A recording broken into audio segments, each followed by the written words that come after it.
እግዚአብሔር ብዙ ነገር ያደርግ ነበረ። ዘሩ መርገም እንዳይወድቅበት ይከላከልለት ነበረ። ለምሳሌ በለዓም የሚባል የአሕዛብ ነቢይ እስራኤልን እግዚአብሔር አምላክ የሚወደውን ሕዝብ እንዳይረግም የመረጠውን ሊዋሃድ የፈለገውን ሕዝብ እንዳይረግም ይከላከልለት ነበር። ያ የአሕዛብ ነቢይም በእግዚአብሔር መንፈስ በእግዚአብሔር ፈቃድ ተገዶ ምንተ ረግም ዘእግዚአብሔር ይረገመ ወምንተ እጽዕል ዘእግዚአብሔር ይጽአለ። እግዚአብሔር ያልረገመውን ሕዝብ አልረግምም እንዲያውም እባርከዋለሁ ይል ነበረ።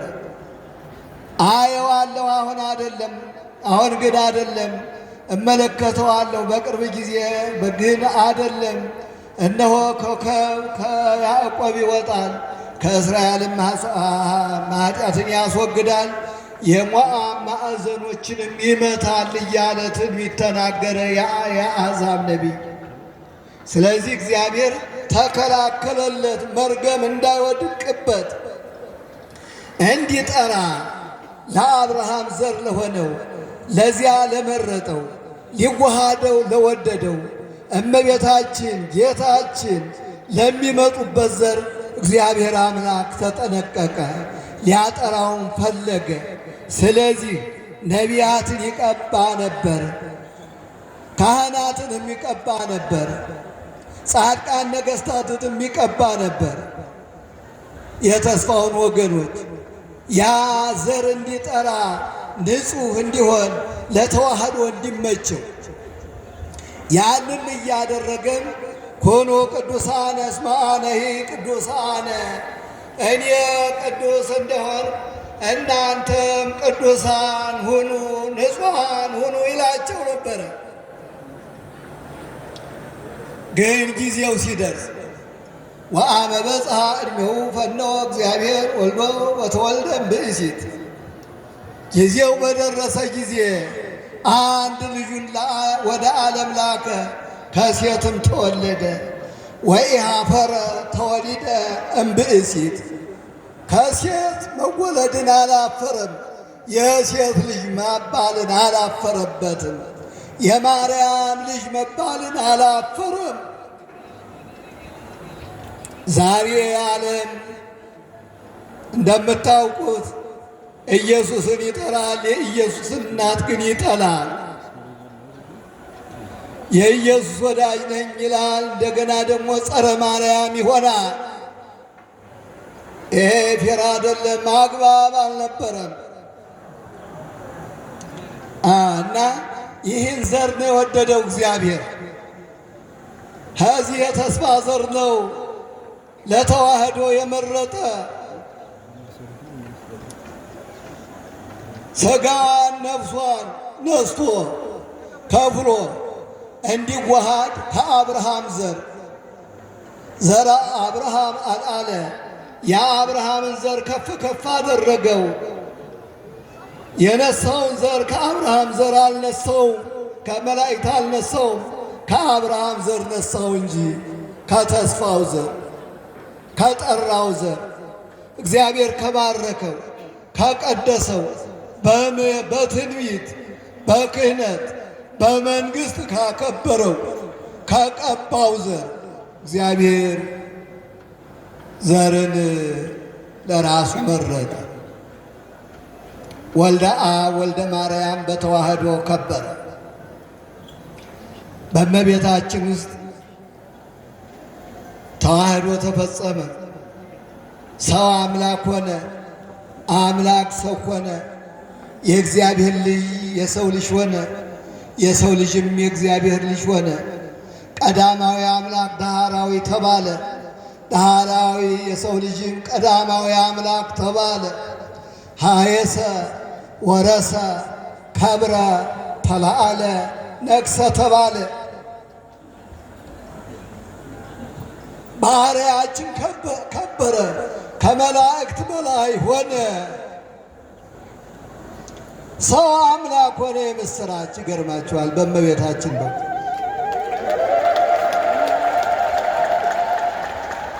እንግዲህ እመቤታችን ቅድስት ድንግል ማርያም ይሄ ሁሉ ምስጢር የተፈጸመባት የእግዚአብሔር ድንቅ ሥራ የተፈጸመባት እሷ እንዳለችው ነፍሴ ጌታዬን ታከብረዋለች፣ መንፈሴም በአምላኬ በመድኃኒቴ ሐሴት ታደርጋለች።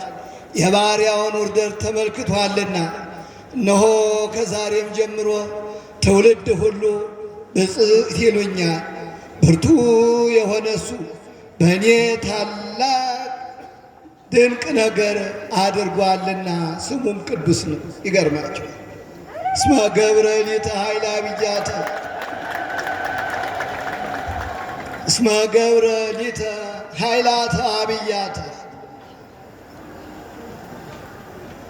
ኃይላተ አብያተ ታላላቅ ሥራዎችን አደረገ። እግዚአብሔር ብዙ ሥራ አድርጓል። ግን ብዙ ነገሮች ባህር ከፍሏል፣ መና ወርዷል፣ ብዙ ነገር አድርጓል። ብዙ ድንቅ ነገሮችን ግን ዋናው ሥራ አምላክ ሰው ሆኖ ባህሪያችን ከፍ ከፍ ማድረጉ ነው። የእኛን ባህሪ የእሱ ባህሪ፣ የእኛን አካል የእሱ አካል ማድረጉ ነው። ለዚህም ደግሞ መከናወኛ፣ ለዚህም ደግሞ ምክንያተ ድኅን ሆና የተገኘች እሷ ነው። እሷ የባህሪያችን መመኪያ ከወገናችን የተገኘች የእሷ ሥጋ የእኛ ሥጋ ነውና፣ ስለዚህ ዛሬ ባህሪያችን ነው የምናከብር። ባህሪያችን ያከበረውን ወልደ እግዚአብሔርን ነው የምናከብር። የዚህ ምክንያት የሆነችውን እናቱን ቅድስት ድንግል ማርያምን ነው የምናከብር። መቼ አክብር አባከ ወእመከ ከመ ሰናይ ኩንከ ወይኩን መዋዕሊከ። እግዚአብሔር በሰጠህ ምድር መልካም እንዲሆንልህ ዕድሜህም እንዲረዝም እናትህና አባትህን አክብር ይላል። በእውነት ጌታ እናቱን ያከብራል። በመስቀል ላይ ሳለ በመስቀል ላይ ካለው መከራ ይልቅ ከችንካሩ ይልቅ ከመወጋቱ ከዚያ ከመከራው ይልቅ የእናቱ ፍቅር ነበር ያመዘነበት። እናቴን ያለ በመስቀል ሆኖ ይገርማቸዋል። እናቴን ይገርማ አደራ እናቴን ያለ በመስቀል ላይ የሚገርም ነው። የእናትነት ስልጣን፣ የእናትነት ስልጣን ኃይል ቀላል አይደለም። እያንዳንዱ ሰው በደስታው እንኳን እናቱን ባይጠራት በመከራ ጊዜ ወይ እናቴ ሳይል አይቀር እናቱ ምንም ባታሳድግ ወልደዋለች፣ በተፈጥሮ ያውቀዋልና። ስለዚህ እናቴ ይላል ሁሉ። የእናት ተጽዕኖ ቀላል አይደለም። የእናት ቋንቋ፣ የእናት ጡት፣ የእናት ቋንቋ፣ የእናትነት ስልጣን ከተፈጥሯችን ጋር በጣም ግሩም በጣም ግሩም። በዚህ ዓለም የዚህ ዓለም ሰዎች እንኳን ውለታ ቆጥረው እናቶች ጀግኖችን ወልደዋል። እናቶች ታምር ሰሪዎችን ወልደዋል። ክብር ለእናቶች ብሎ ዓለም የእናቶችን ቀን በነገው ዕለት ያከብራል። ማዘርስ ዴይ ታውቁታላችሁ። የእናቶችና የእናቶች ቀን በዓሉ ይከበራል። እንዴት ደግሞ ከዚያ በላይ የእናቶች እናት የሆነችው እመቤታችን ቅድስት ድንግል ማርያም እንዴት አትከብርም? እንዴት ለእሷ ክብር አይገባል? ይገርማችኋል። የእናትነት ፍቅር የእግዚአብሔርን ልጅ በሰማይ ያለውን የእግዚአብሔርን ልጅ ወልድን ያን ተወዳጅ ልጁን ተወዳጅ አባት እያለው የሚያረበርቡ እልፍ ጊዜ እልፍ ሺህ ጊዜ ተብለው መቆጠር የማይችሉ ተላላኪዎች መላእክት ያሉት ሰራዊተ መላእክት የሚከቡት ያ ልጅ በሰማይ ሆኖ በምድር ያለች እናቱን ናፈቀ። ስለዚህ ወደዚህ ዓለም መጣ። ይገርማቸዋል። ለእናትነት ደግሞ ማን መረጠ? እመቤታችን ቅድስት ድንግል ማርያምን። መታደል ነው በእውነት። ወላዲተ አምላክ፣ ወላዲተ ክርስቶስ፣ ወላዲተ እግዚአብሔር ቃል፣ ወላዲተ እግዚአብሔር ወልድ። በእውነት የስግው ቃል እናት ወላዲተ አምላክ አሁንም በሁሉም ዘንድ በእውነት ስሟ የተመሰገነ ይሁን። እናቱን ያከበረ እግዚአብሔር ክብርና ምስጋና ይድረሰው። ስለዚህ የእናትነት ፍቅር ከሰማይ እግዚአብሔርን ወልድን የሳበ ነው። ይገርማቸው። የእናትነት ፍቅር ኃይል አለው። የእናት ፍቅር ልዩ ነው። የእናትም ክብር ልዩ ነው።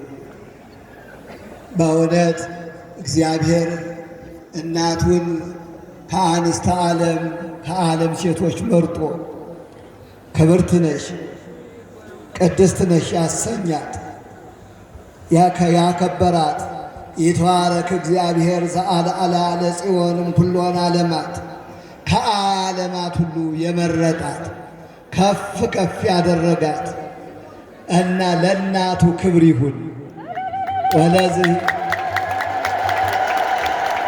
ወለዘሂ ክብረ አክብሩ፣ ክብር ለሚገባው ክብር ስጡ። ለምድር ክብር አለው፣ ለሰማይም ክብር አለው። በሰማይ ላለው ፍጥረት ሁሉ ክብር አለው፣ በምድርም ላለው ሁሉ ክብር አለው። ከዚያም ከፍጥረታት ሁሉ ለሰዎች ልጆች ክብር አላቸው። ከዚያም በላይ ከፍጡራን በላይ ከፈጣሪ በታች ለእናቱ ለቅድስት ድንግል ማርያም አምላክን ለወለደች ለወላዲተ አምላክ ክብር ምስጋና ይገባታል። ክብር ለእናቱ ይሁንልን። እግዚአብሔር ይባርካችሁ፣ እግዚአብሔር ይቀድሳችሁ። በእውነት የታደላችሁ ናችሁ። በእውነት ይሄ ሁሉ ቃል እግዚአብሔር የሚፈስባችሁ ይህቺ ሀገራችን የኦሪቱን የሐዲስ ኪዳኑንም የብሉይ ኪዳኑንም ይዛ የምትገኝ የማትረሳ ውለታን የማትረሳ አምላክን እንደ አምላክነቱ ወላዲተ አምላክን እንደ ወላዲተ አምላክነቱ የምታከብር የአምላከ ቅዱሳንን እንደ አምላክነቱ ቅዱሳንን ደግሞ እንደ ደረጃቸው የምታከብር ክብር ለሚገባው ክብር የምትሰጥ ቤተ ክርስቲያን ናት። ይህን ወቁላት። እኔ ቅድም ልባችሁ እንዲፈርድ ነው ኢየሱስ እያሉ ጸረ ማርያም መሆን በጣም ያሳዝናል፣ በጣም ያሳዝናል። የክርስቶስ ተከታይ ነው የአምላክ ተከታዮች ነን እያሉ ወላዲተ አምላክን መጥላት ጸረ ማርያም አቋም ይዞ ክርስቲያን ተብሎ በዚህ ዓለም መጓዝ እንዴት ያሳዝናል። ራሳችሁ ፍረዱ። ይሄ ስለዚህ እኛ የዚህ ሃይማኖት አንልም፣ ግን ክርስቲያን ለሆነ ሁሉ ይህ መልእክት ይድረሰው። ወአምላክን ወልደ አምላክ የዘላለም አምላክ የሚለው ሰው ሁሉ እመቤታችንን ቅድስት ድንግል ማርያምን ወላዲተ አምላክ ብሎ እንዲጠራት እንዲገደድ በመንፈሱ አደራላለሁ እና በእውነት እግዚአብሔር አምላካችን ለሀገራችን ሰላም፣ ለሕዝባችን ሰላም፣ ለምድራችን ሰላም፣ ሰላም ለምድር ሰላም በምድር ይሆንልን። እግዚአብሔር ይባርካችሁ፣ ከዓመቱ ያድርሳችሁ።